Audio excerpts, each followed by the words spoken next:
우리 갈라디아서 말씀 묵상하고 있습니다. 갈라디아서는 바울이 복음이 무엇인지에 대해서 매우 정확하게 또 섬세하게 설명해 주고 있는 책이에요.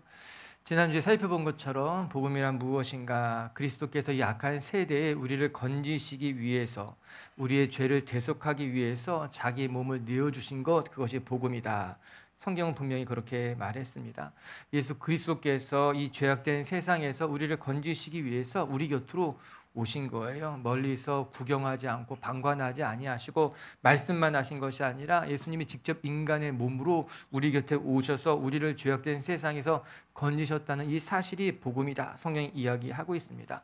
우리 오늘 기억하고 싶은 것은요, 여러분, 예수님이 우리를 위해서 우리 곁으로 찾아오셨다는 사실이에요. 우리가 기도할 때뿐만 아니라 우리가 연약할 때, 우리가 무너져 있을 때 예수님은요, 우리를 구원하시고 우리를 건지시기 위해서 말뿐만이 아니라 멀리서 안타까워하시는 것뿐만이 아니라 친히 우리 곁으로 오셔서 우리를 붙드시고 우리를 건지시는 분이 예수님이라고 하는 것, 이 사실이 참된 복음이라고 하는 것, 저 우리 빛의 교회 식구들이 잊지 않게 되기를 주님의 이름으로 축복합니다. 그래서 갈라디아서는 이렇게 시작했어요. 1장 4절 말씀 한번 같이 읽어볼게요. 시작. 그리스도께서 하나님 곧 우리 아버지의 뜻을 따라 이 악한 세대에서 우리를 건지시려고 우리 죄를 대속하기 위하여 자기 몸을 주셨으니, 그리스도께서 우리를 건지시기 위해서, 우리 죄를 대속하기 위해서 우리 가운데 오셨다고 말씀하셨습니다.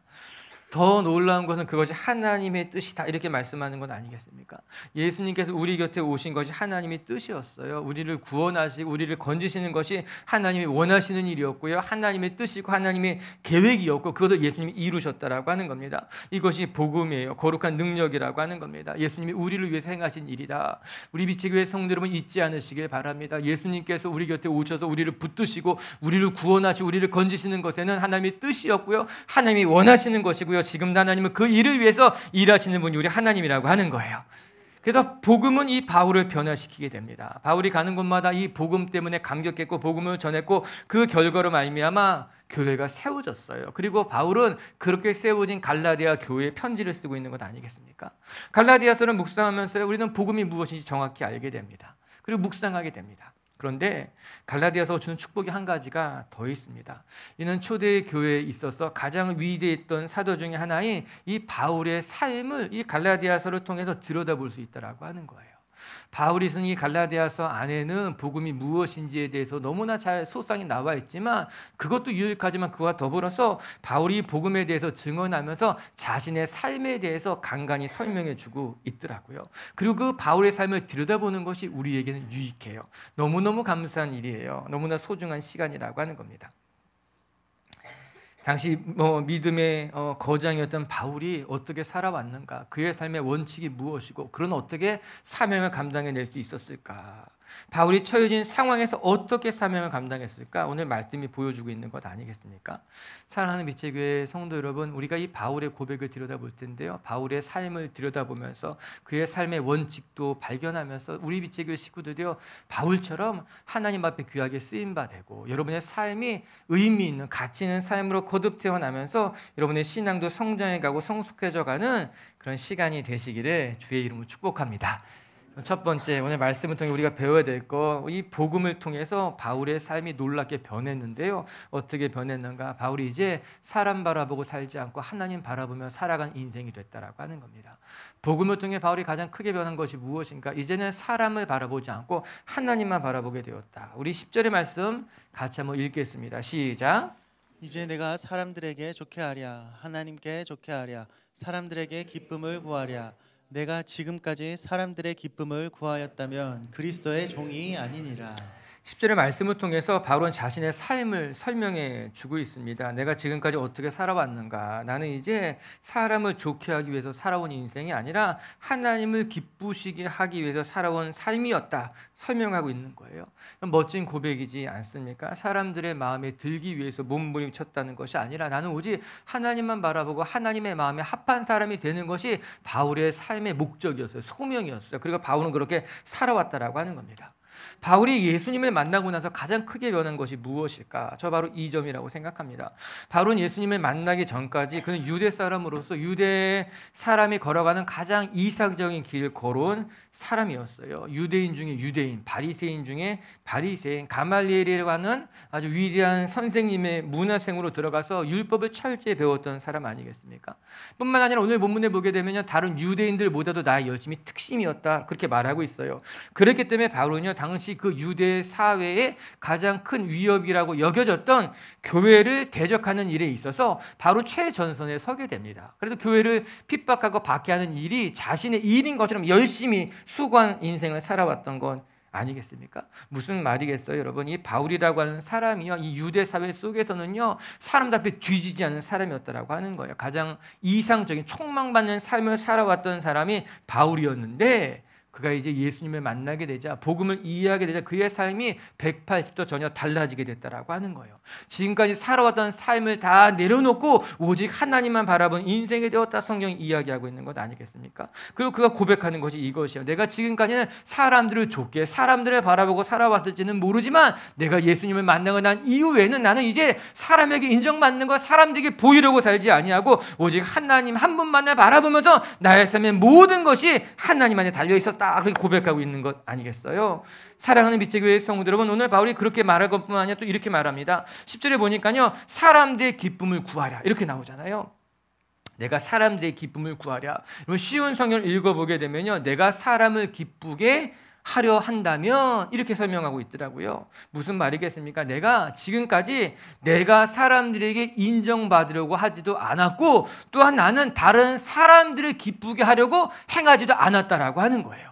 예수님을 만나고 난 이후에는 내가 지금까지는 내가 사람들에게 인정받는 것도 좋았고 내가 다른 사람들을 위해서 사는 것도 좋았지만 내가 이제는 하나님께 인정받는 삶을 살려고 애썼고 뿐만 아니라 하나님을 기쁘시게 하는 삶이 내 삶의 목적이 되었다고 이야기하고 있는 것 아니겠어요? 이게 바울의 삶이라고 하는 거예요. 전 오늘 말씀을 들여다보면서 우리의 삶은 어떠한가? 여러분, 우리는 어떻습니까? 우리는 사람들 바라보면서 신앙생활하고 있지는 않습니까? 사람들이 이야기하는 칭찬, 인정, 이런 것들이 내 마음에 힘이 되고 위로가 되지 않습니까? 내가 수고하고 노력한 것을 사람들이 알아주지 않으면 섭섭하기도 하고 속상해하기도 하고 또 그것 때문에 마음의 상처를 받기도 하고 심지어는 사람들 때문에 교회를 떠나는 일들이 종종 일어나고 있지는 않은가? 우리 자녀를 돌아보게 되는 거예요. 오늘 바울의 고백을 들여다보시기 바랍니다. 바울은요, 사람 때문에 교회 오지 않았어요. 사람 때문에 수고하거나 사람 때문에 헌신하지 않았다라고 하는 거예요. 오직 하나님만을 바라보고 하나님 앞에 인정받는 인생, 하나님을 기쁘시게 하며 살아가는 것이 그의 삶의 표대가 됐다라고 하는 거예요.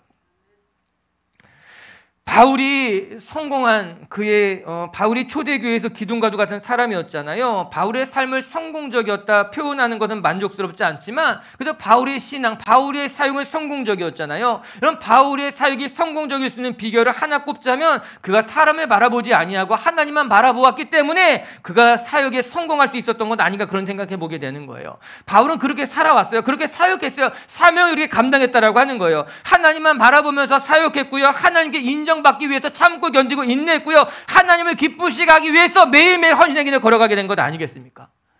우리는 자칫 하나님만 바라보고 살아가는 삶은 외롭고 고독하고 또 힘든 길이라고 생각하지만 사실은 그렇지 않습니다. 오히려 하나님만 바라보고 살아갈 때 우리의 삶이 훨씬 더 건강해질 수 있습니다. 우리의 삶이 외롭지 않고 오히려 충만해질 수 있어요. 오히려 하나님만 바라볼 때 우리 곁에 하나님의 사람들이 함께하는 것을 경험하게 되는 것 아니겠습니까? 여러분, 그것이 아이러니하기도 하고 신기하기도 한 거예요. 우리가 인맥 관리 잘하고 사람들에게 보이려고 이렇게 저렇게 사람들 챙기는 것보다 내가 하나님만 바라보고 살아가니까는 오히려 하나님의 사람들이 더 내 곁에 함께한다는 걸 경험하게 되는 것 아니겠습니까?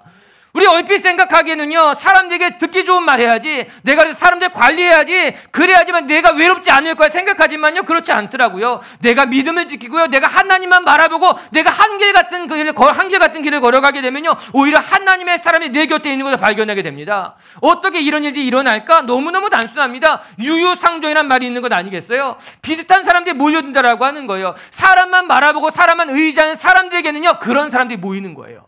그러나 하나님만 바라보고 하나님만 의지하는 사람들에게는요, 하나님의 사람들이 함께하게 되는 것 아니겠습니까? 그런 면에서 우리의 삶의 방향은 정해져 있는 거예요. 내가 어떤 사람들과 함께 할 것인가, 내가 하나님을 바라고 하나님을 의지하게 되면요, 그 다음 외롭지 않습니다. 고독해지지 않습니다. 오히려 하나님만 바라보게 되면요, 그 삶이 건강해지고요, 하나님만 바라보게 되면요, 하나님의 위로를 경험하게 되고요, 하나님만 바라보게 되면요, 하나님의 사람들이 함께하는 것으로 말미암아 우리의 삶에 감당하게 되는 거예요. 이것이 바울이 보여준 그의 사역의 원칙, 사명의 방법, 그의 삶의 원칙이었다라고 하는 거예요. 전 오늘도 우리가 이 바울의 삶의 원칙이 우리의 삶의 원칙이 되었으면 좋겠습니다. 여러분, 삶의 원칙이 있는 사람이 있고요, 삶의 원칙 없이 살아가는 사람도 있어요. 그런데 천지 차이가 나게 됩니다. 원칙을 가지고 살아가는 사람하고 원칙 없이 살아가는 사람들하고 천지 차이가 나게 돼 있어요. 원칙이 없는 사람들은요, 그의 삶의 일관성이 없습니다. 그렇기 때문에 그 곁에 있는 사람들이 힘들 수밖에 없어요. 원칙 없는 사람들과 함께 사는 것이 얼마나 힘든 일인지 우리 경험해 봤을 겁니다. 원칙이 없기 때문에 예측이 안 돼요.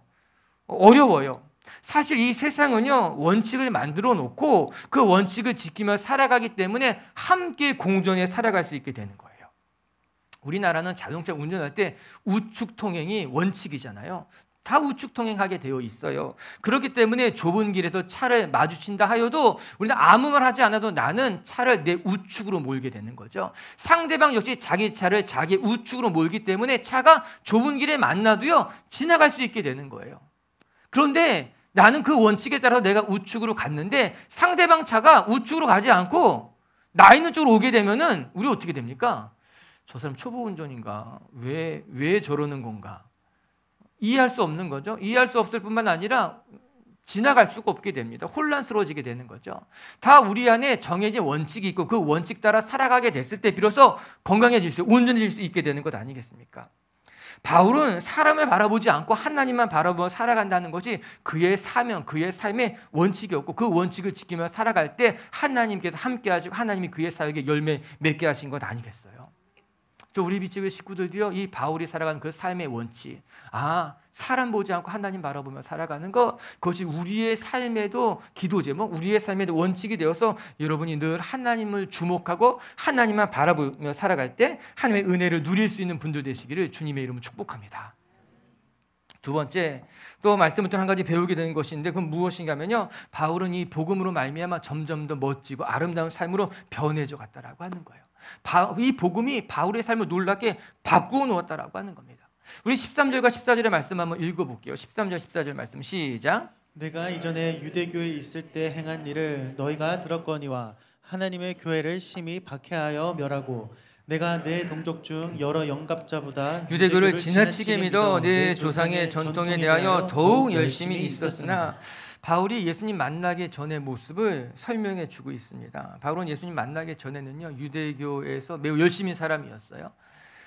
교회를 핍박했던 사람이었어요. 그런데 가만히 생각해 보면 이런 고백들이 바울에게는 유리한 고백이 아닌데 굳이 이런 자기의 부끄러운 과거를 교인들에게 말할 필요가 있었을까, 그런 생각을 해보게 됩니다. 그러나 바울은 이것이 그의 간증이 됩니다. 바울의 고백과도 같이 바울은 한때 교회를 심히 핍박했어요.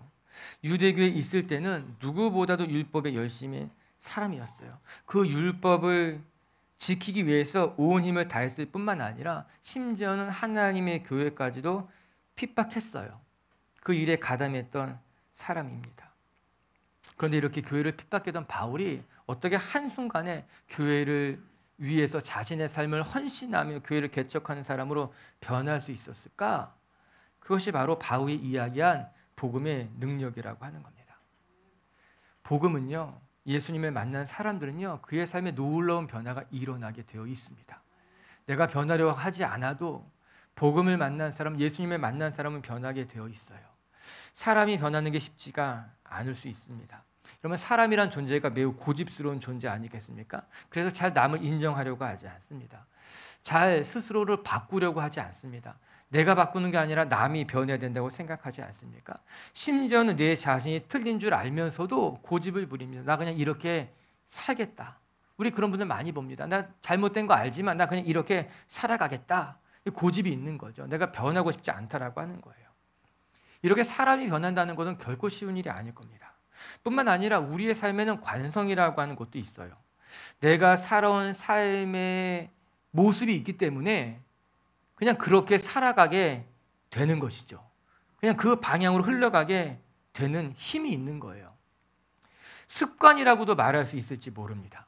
습관이라고 하는 것이 작은 패턴들이라면 그 습관이 모여서 그 사람의 삶의 방향이 정해지고 관성이 만들어지게 되는 거예요.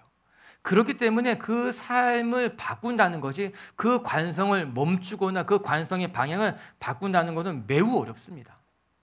바울에게도 그런 습관이 있었지요. 그런 삶의 관성도 있었습니다. 유대인으로 살아갔어요. 율법을 준수하는 것이 그의 삶의 최고의 목표였어요. 더 나아가 유대 공동체를 지키기 위해서는 내가 교회를 탄압하는 것도 서슴지 않고 살아왔던 사람이 바울이잖아요. 그럼 14절의 말씀에 보면 이런 말씀이 나오죠. 내가 다른 영갑자들보다 유대교를 지나치게 믿었다고 나옵니다. 내 조상의 전통에 대해서는 내가 더욱더 열심히 사람이었다 이렇게 이야기합니다. 이 바울이라는 사람이 그런 사람이었던 거예요. 좀처럼 변하기 어려운 유대교라는 것에 꽁꽁 매여 있었던 사람이 바울이었다라고 하는 거예요. 그런데 다메섹 도상에서 예수님을 만나게 되자 그의 삶의 변화가 일어납니다. 복음이 그의 삶의 모든 것을 바꿔놓았어요. 전에는 교회를 핍박했던 사람이 이제 교회를 세우고 교회를 지켜나가는 사람으로 달라지게 된 거죠. 놀라운 변화가 바울의 삶에 일어나게 됐습니다. 아마도 주변 사람들은요, 바울을 바라보고 적지 않은 충격을 받게 되었습니다. 바울이 어떻게 이렇게 변할 수 있을까? 어떻게 달라지게 된 것일까? 놀랐을 것이 분명합니다. 기억하시기 바랍니다. 하나님의 은혜는 우리의 삶을 바꿔놓습니다.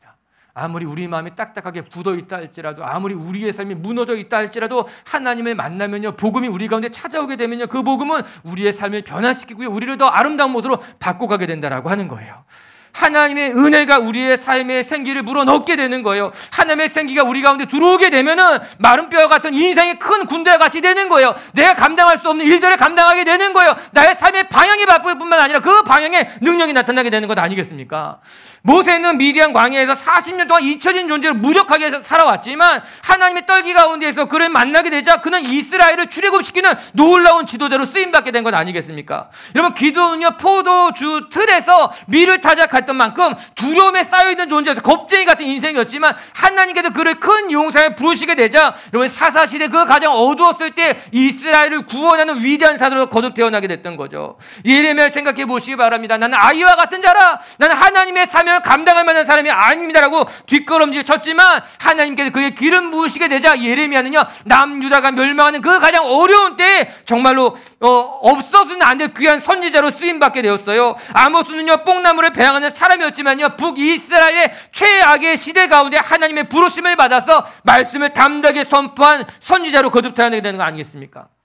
이처럼 우리의 삶이 연약하고 부족하다 할지라도요, 하나님의 생기가 우리 가운데 불어오게 되면요, 하나님의 은혜가 우리를 부르시게 되면요, 우리의 삶이 달라져요. 변하게 되어 그로 말미암아 놀라운 열매가 나타나게 되는 거예요. 할렐루야. 오늘 우리 빛의 성도님들이 그렇게 여러분의 한계, 여러분이 감당할 만한 것만 감당하는 것이 아니라 하나님의 은혜로 말미암아 더 놀랍게 변화되고 더 아름답게 변해져가는 분들 되시길 주님의 이름으로 축복합니다.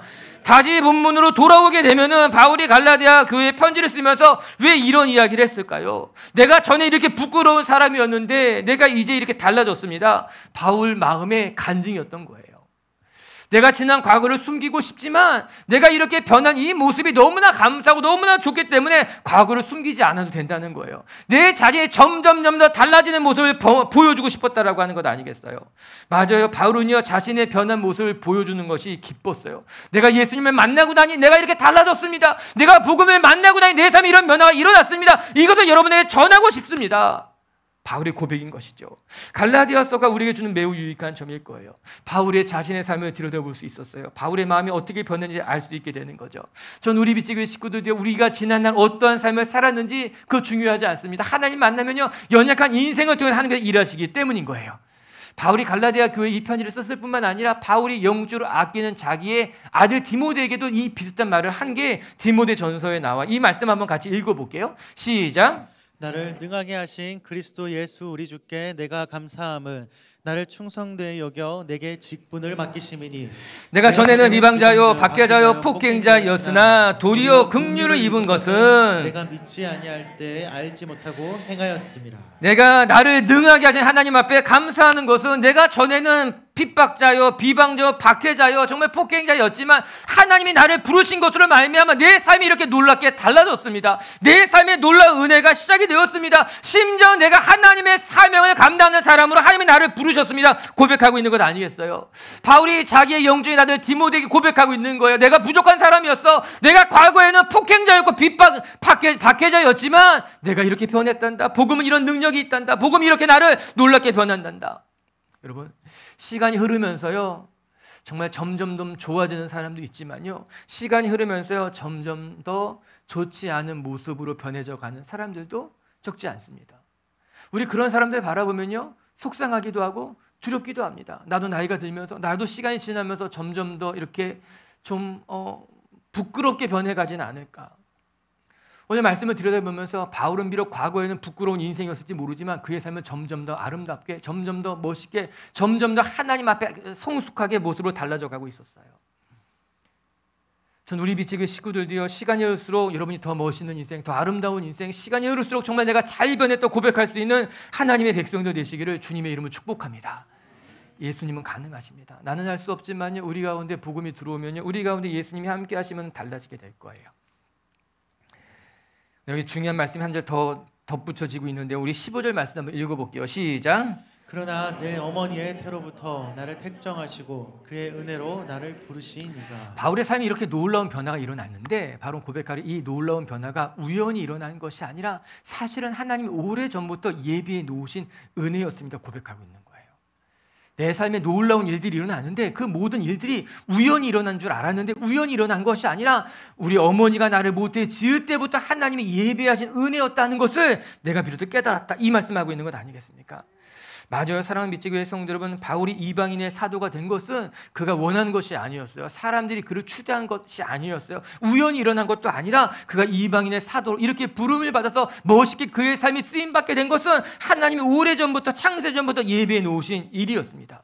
우리가 이 고백을 통해서 배울 수 있는 것은요, 우리의 삶에 우연이 없다는 거예요. 어쩌다 그냥 일어난 일도 있을 수 없다라고 하는 거예요. 우리가 미처 깨닫지 못한 것 뿐이에요. 그 모든 것 속에는 하나님의 계획이 있었어요. 하나님이 그 계획에 따라서 하나씩 하나 철저하게 만들어 가셨기 때문에 우리의 삶이 지금 이 자리에 있는 것 아니겠습니까? 우리의 삶의 모든 것에는 하나님의 뜻이 숨겨져 있어요. 하나님의 계획에 담겨져 있는 거예요. 2023년 6월 25일에 이 자리에 모여 있는 것에는 하나님의 계획이 있는 줄을 저는 믿습니다. 할렐루야. 오늘 우리가 이 자리에 있는 것도 하나님이 아주 오래전부터 예비해 놓으신 거예요. 우리 우연히 모인 것도 아니에요. 그냥 이 자리에 있게 된 것도 아니라 하나님이 오래전부터 우리를 하나씩 하나씩 준비하시고 계획하시고 예비하시고 만들어 가셨다라고 하는 거죠. 그런 면에서 본다면요, 우리 하나님은요 매우 치밀한 분이에요. 우리는 그렇게 치밀하지 않을 수 있을지 모르지만요, 하나님은 매우 치밀하게 준비하시고 계획하신 분이 하나님이에요. 요즘 흔히 MBTI 그렇게 얘기하잖아요. 저는 ENFP라 그래요. 기억하지 마세요. 외향적이고 직관적이고 감성적이고 그럼 마지막 P가 좀 즉흥적인 면이라 그러더라고요. 그래서 근데 전 즉흥적이지 않은데 P래요. 아무튼 내 P하고 반대되는 것이 J거든요. 이 J는 준비하고 계획하고 그것 따라 해야지만 마음이 편하고 치밀하고, P는 좀 즉흥적이고 자유롭고 막 이렇다는 거예요. 생각해 보니까는 하나님은 J인 것 같은 거예요. 하나님의 MBTI를 뭐 할 수는 없겠지만 하나님은 오늘 말씀에 보니까는 즉흥적으로 그냥 만들어 가시는 분이 아니라 오래전부터 예비하시고 그것을 준비하시고 하나씩 만들어 가시는 분이 우리 하나님이시라. 그래서 우리의 삶 역시 하나님의 손 안에 있기 때문에 우연이 된 것이 아니라 하나님이 하나씩 하나씩 만들어 가시는 것이 여러분의 인생, 우리의 인생인 줄 저는 믿습니다.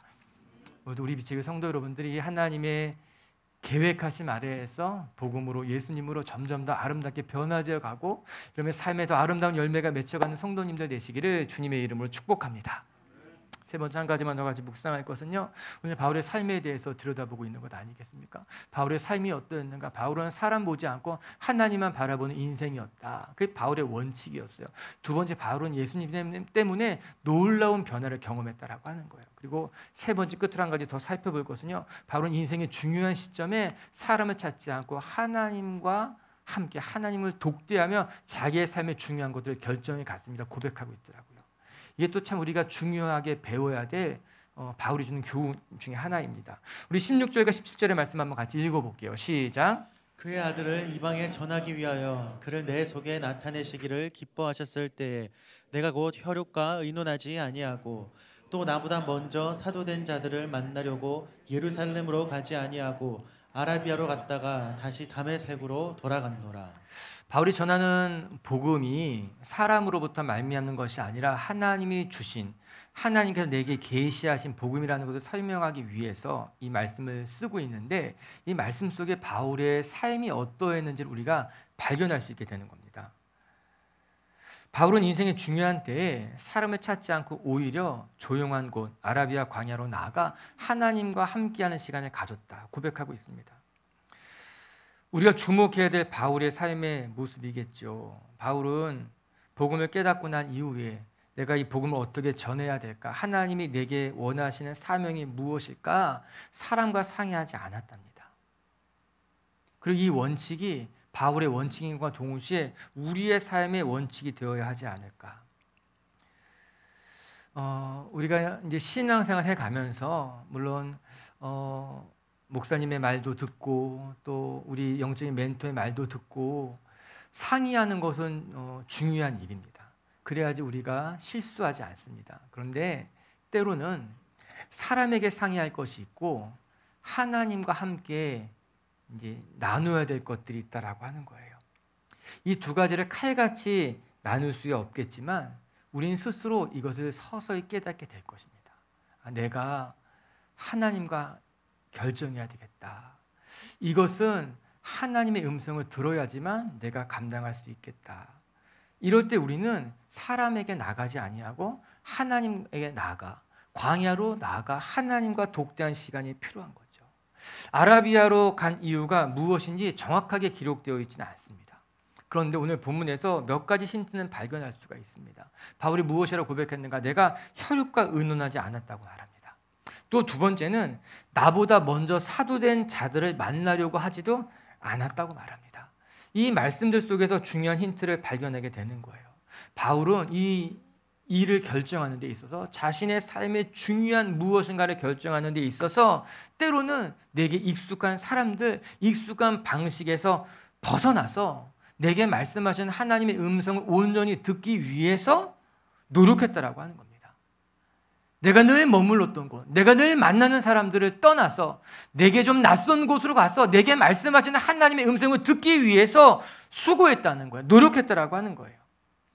전 우리의 삶에 이렇게 광야로 나가야 할 때가 있는 줄로 믿습니다. 시끄러운 세상 속에서는 하나님의 음성을 분별하기 어려울 때, 여러 가지 혼란스러운 것들이 나의 마음을 어지럽히게 만들 때 우리는 바울과도 같이 아라비아로 나가 아무도 있지 않은 광야로 나가서 하나님 앞에 무릎 꿇을 때 비로소 우리에게 말씀하시는 하나님의 음성을 선명하게 듣게 되는 것 아니겠습니까?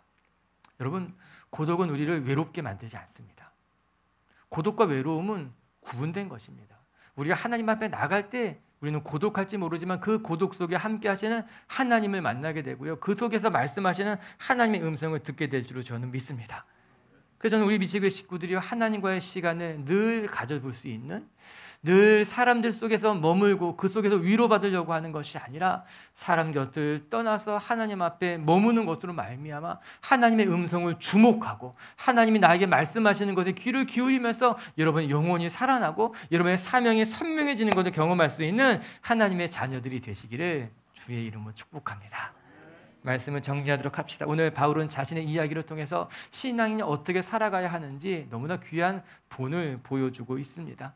우리 사도 바울이 정말 하나님의 부름을 받은 사람으로서 그의 사명을 너무나 위대하게 감당했던 것처럼 우리 빛의 교회 식구들도요, 이 바울의 삶을 잘 들여다보고 본받으면서 여러분의 삶의 자리에서 하나님 앞에 귀하게 쓰임받는 인생, 하나님이 쓰실 때 부족하지 않게 준비된 인생이 되시기를 주님의 이름으로 축복합니다. 첫 번째, 바울의 삶이 어떠했는가? 바울은요, 사람에게 인정받으려고 애쓰지 아니하고 사람들의 마음을 기쁘게 하려고 애쓰지 아니하고 오직 하나님 앞에 인정받는 인생, 하나님을 기쁘시게 하는 인생이 바울의 삶의 최고의 목표였어요. 원칙이었다라고 하는 거예요. 오늘도 우리가 자꾸 사람 보면 사람 때문에 상처받게 됩니다. 자꾸 사람 보면요, 사람 때문에 혼란스러워지게 되는 거예요. 전 우리 빛의 교회 식구들이요, 사람 보지 않고 하나님 바라보고 하나님을 기쁘시게 하는 것이, 하나님만 주목하는 것이 여러분의 삶에 우리의 원칙이 되고 신앙의 원칙이 되기를 주의 이름으로 축복합니다. 두 번째, 복음은요, 우리의 삶을 점점 더 아름답게 바꾸어 간다라고 하는 거예요. 예수님 만나고 난 이후에 바울의 삶은 정말 멋지게, 정말 아름답게 많은 열매를 맺는 인생으로 뒤바뀌게 된 것 아니겠어요? 전 우리 빛의 교회 식구들도요, 예수님 때문에, 또 우리가 붙들고 있는 복음 때문에 여러분의 삶이 점점 더 아름다워지고 점점 더 멋지게 변해져 가는 것을 경험할 수 있는 그런 하루하루의 삶이 되시기를 주의 이름으로 축복합니다. 세 번째, 바울은 사람과 상의하지 않고 하나님을 만나기 위해 아라비아 광야로 나아갔다. 전 우리 빛의 교회 식구들이 때로는 고독하는 것도 좋습니다.